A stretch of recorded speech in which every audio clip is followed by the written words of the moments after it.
ছেলে মেয়ে পালিয়ে বিয়ে করলে তাদের বিয়েতে সাক্ষী হওয়া জায়েজ আছে কিনা? পালায় বিয়ে করবে কেন? পালায় এত মানুষ চুরি করে, অথবা চুরি করার পরে পালায় যায়, ঠিক না ঠিক? হয় পালায় পালায় চুরি করে, আর নাহলে চুরির পরে ধরা পড়লে পালায় যায়। বিয়েকে ভালো কাজ না খারাপ কাজ? এই ভালো কাজটা পলায় পলায় কেন করবে? বাবা মাকে জানায় করতে হবে।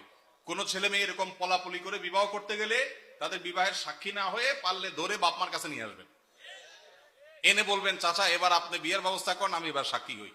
আমি পলাপলির বিয়েতে সাক্ষী কেন হতে যাব? এটা বন্ধ হওয়া উচিত। এবং বন্ধু হিসাবে ওই বন্ধুর উপকার করতে চাইলে কোনোভাবে কলা কৌশলে চাচা চাচিকে রাজি করিয়ে বিয়ের ব্যবস্থা করবেন, কিন্তু পলাপলি করে যেন তারা বিয়ে না করে, প্রয়োজন অপেক্ষা করে বাবা মাকে রাজি করার চেষ্টা করে, সেটা তাদেরকে বোঝাবেন। রবিবারে বাঁশ কাটা অমঙ্গল, এই কথার কোনো ভিত্তি আছে কিনা? এটা কুসংস্কারের জন্য কথা ভাই।